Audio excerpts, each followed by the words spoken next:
Hey guys, and welcome to my channel. I'm Kristen, and today I'm in the garage because we're going to be doing some thrift makeovers. I need to start sanding some items like this, which is really cool. I got this for $1 at a yard sale.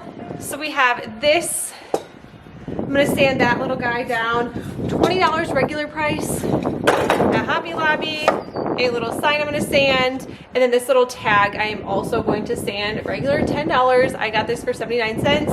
79 cents at the Goodwill As Is store. And I want to say this was $1.49. This is just some of the stuff I'm going to use. We're going to get started on it, and yeah, let's go. Sanding is obviously optional, but I 100% prefer it. It is just so much easier to paint over things. And then obviously signs like this do have that paper over the top, so it's always kind of good to get most of that off, if not all of it. This also was not going to come off with any sort of warm water or soap. This chalk marker or paint marker was obviously on there for good. All right, so once everything was sanded, I'm going to go ahead and start with this little drawer. I love finding pieces like this at yard sales or thrift stores, wherever I can find them. This one was from a yard sale for $1, and it is kind of hard to find fun things like this. Usually it's always signs and wall decor, but when I can find something like this, I definitely go ahead and pick it up. For this, I am just using the color white, Waverly chalk paint in Snow White.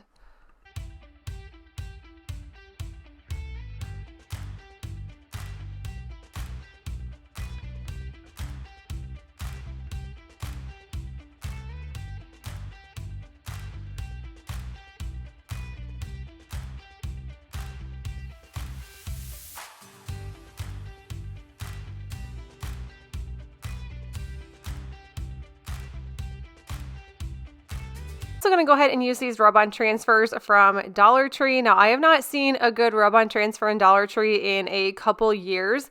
These ones were given to me. I actually never saw this pattern at my Dollar Tree before, so I was pretty excited to find this in my stash, and I just went ahead and added it to the top of this little, I'm not even sure what you want to call it, this little decor piece.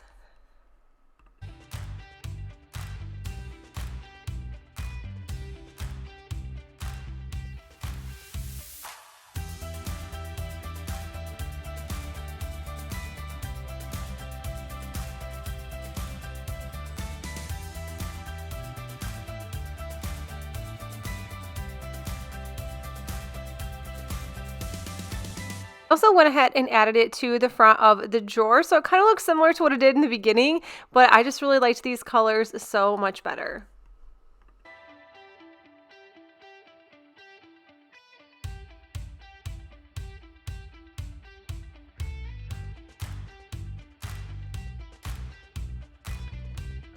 I'm using a different type of knob because I was just not loving this diamond one that it came with, but I just went ahead and did 2 coats of the black chalk paint. And if you are new to my channel, my favorite black chalk paint is 100% by Dollar General. It's Art Minds, I think is what it's called. I could be completely wrong on that, but it is just a Dollar Tree brand, but it is my favorite black chalk paint. I'm just going to go ahead and dry brush. I'm using a chip brush, and then I'm just using this espresso brown chalk paint, and this is from the Michaels brand. So I cannot get them together. I'm not sure what the Michaels brand is. I found it on clearance for $3 and just went ahead and grabbed it, and I use it for absolutely all of my dry brushing.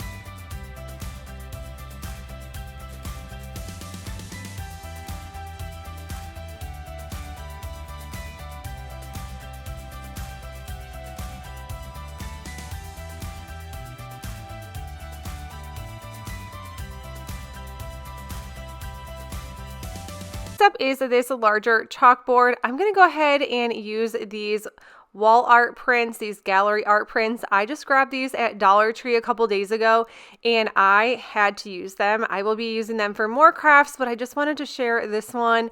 I thought that these would be perfect. I honestly thought it was the right size. That's why I kind of grabbed them out. I'm going to go ahead and use this Solomon seal. I think that's what it's called. I have to look at the bottom, but I'm pretty sure that's what it is. And I'm just going to go ahead and size this down. I did have to cut it. I'm just using my little cutter. I grabbed it from Cricut, and just to make sure that this was going to fit, I was like, there's no way I cannot use this. So I just went ahead and sized it down.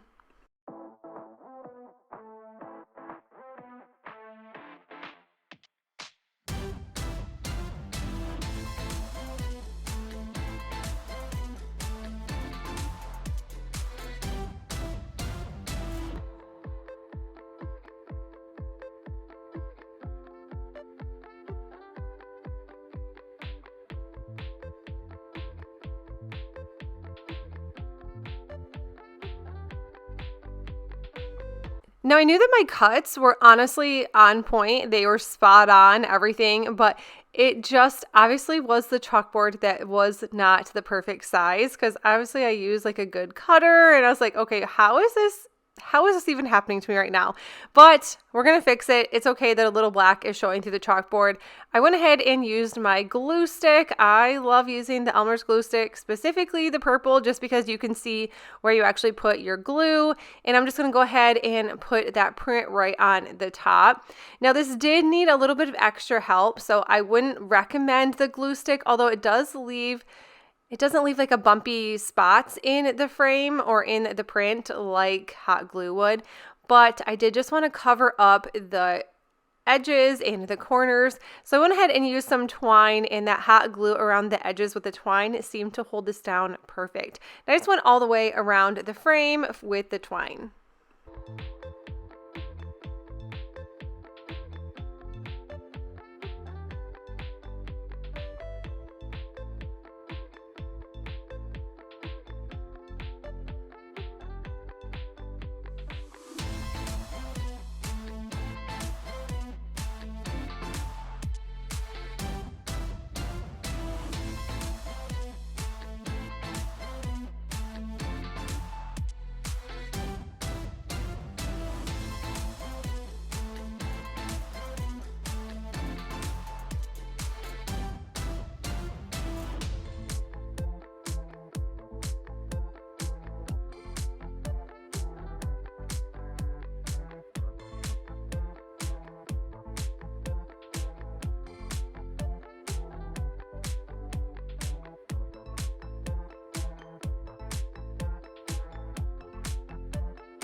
Go ahead and use this tag. I just went ahead and sanded it completely down, and then I am going to just use this color. This is a Waverly chalk paint in the color Moss, and it is one of my favorites. It is in a ton of my decor at home, so I just had to just do some new decorations. And I just went ahead and painted that. Now I'm just using this Chalk Couture transfer. Now, if you don't love Chalk Couture, you could use any sort of stencil that you want. You could use your Cricut machine, whatever your little heart desires. I just really like using Chalk Couture, so I just went ahead and added this on the side. And then I'm just using some bright white chalk paste that is also by Chalk Couture, and I will link everything down below for you. This is an older transfer, but they do tend to bring a lot of older ones back. Lately, they've had a lot of fun character ones, so they have Toy Story right now. I think they are bringing Stitch out soon if they haven't already, so make sure you check those out. They have a lot of fun Disney ones. I'm just going to go ahead and dry brush this with the same espresso chalk paint with my chip brush. And just to top this off, I was going to kind of leave it just because it was kind of cute, and I thought eventually I could add it into a wreath or something, but I did grab these cotton stems from a yard sale. They were only 25 cents, so I did just cut this smaller piece down, and then I just went ahead and used my staple gun to staple this. I could have glued it, but it seems like the staple gun is holding florals a lot better, especially on wood, so that's just what I went ahead and did. And honestly, I hands down would recommend grabbing something like this just to make sure that your flowers don't fall off. And if you wanted to sell items, hands down, use this over hot glue any day. But you guys, that is it for the video. I know it was short and sweet, but these were super fun projects to do. Let me know in the comments below which one was your favorite. And if you are new to my channel, stick around and subscribe. And until then, I will see you all in the next one. Bye.